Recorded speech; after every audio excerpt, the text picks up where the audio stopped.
মাছ রোদে রেখেছিলাম। এবার ঢাকনাটা খুলে আচারটা দেখাই কীরকম হয়েছে। আচারটা দেখুন কীরকম হয়েছে।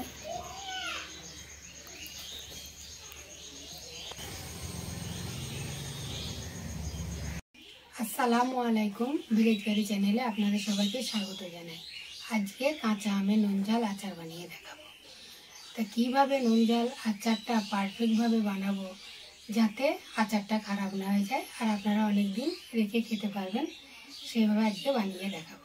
তা কীভাবে বানাচ্ছি চলুন দেখবেন। আমার চ্যানেলে যদি নতুন হন তাহলে আমার চ্যানেলটা অবশ্যই সাবস্ক্রাইব করবেন। আমটাকে আমি ভালো করে ধুয়ে পরিষ্কার করে নিয়েছি, এদিকে মুছেও নিয়েছি। এবার আমগুলোকে কেটে নিই। আমগুলোকে আমি ছিলবো না।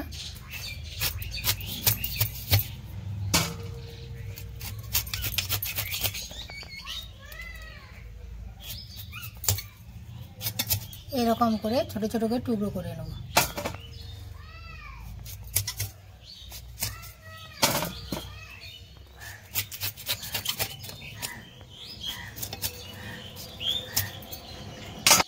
আমের সাইজটা দেখুন, এগুলো আমাদের গাছের আম। আমি কিছুটা ফ্রেশ গাজর নিয়েছি।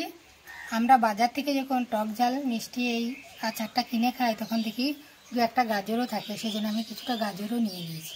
তো চলুন গাজরটাকে কেটে নিচ্ছি।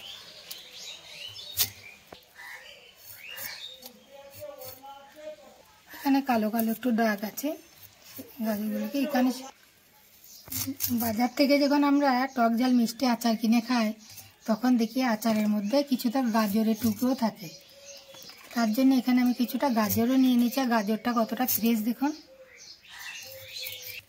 আমটাতে এরপর একটু নুন দিলাম,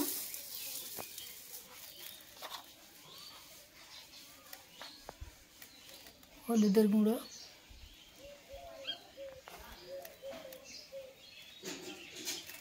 লঙ্কার গুঁড়ো। আমটা ভালো করে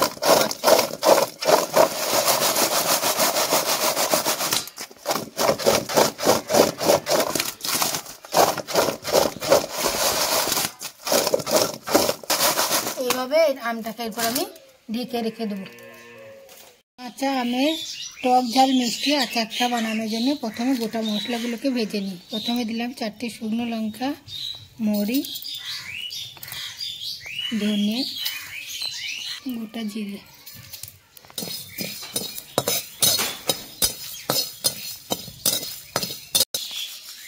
মশলাগুলো ভাজা হয়ে গেছে, এরপরে শিলে একটু গুঁড়িয়ে দিই।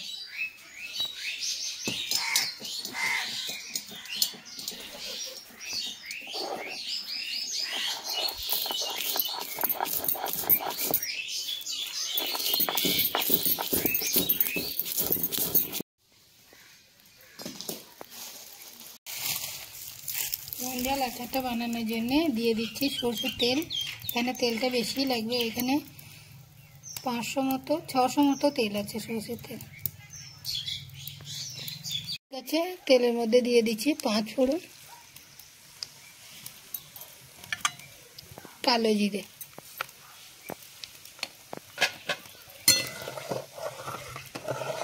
এরপর আমগুলোকে একটু একটু করে তেলের মধ্যে দিয়ে দিচ্ছি।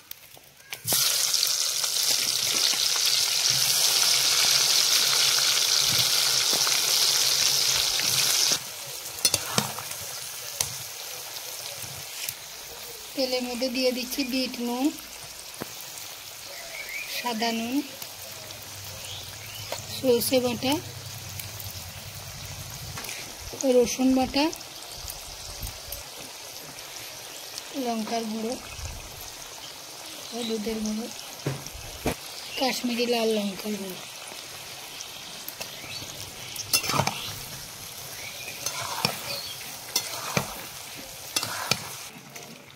আমটা মাখিয়ে রেখেছিলাম, কতটা পানি বেরিয়েছে দেখুন। আমটা তো আমি পানিও দিইনি, নুন থেকে পানিটা বেরিয়েছে। এই পানিটাকে ফেলে দিই।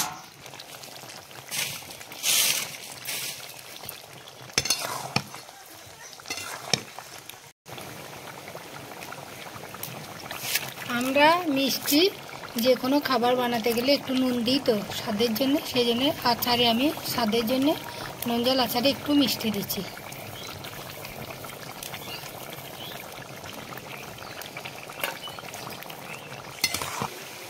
দিচ্ছি হাফ বাটি সিরকা।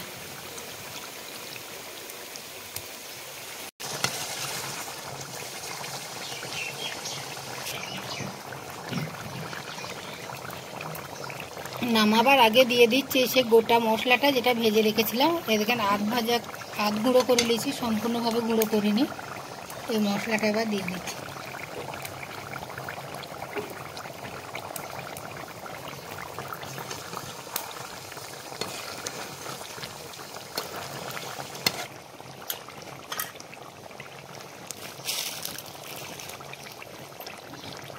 আচারটা 1 মাস রোদে রেখেছিলাম।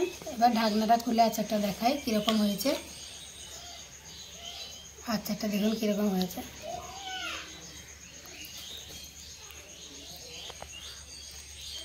ঠিক দোকানে কিনেন সেরকম হয়নি, দেখুন একবার।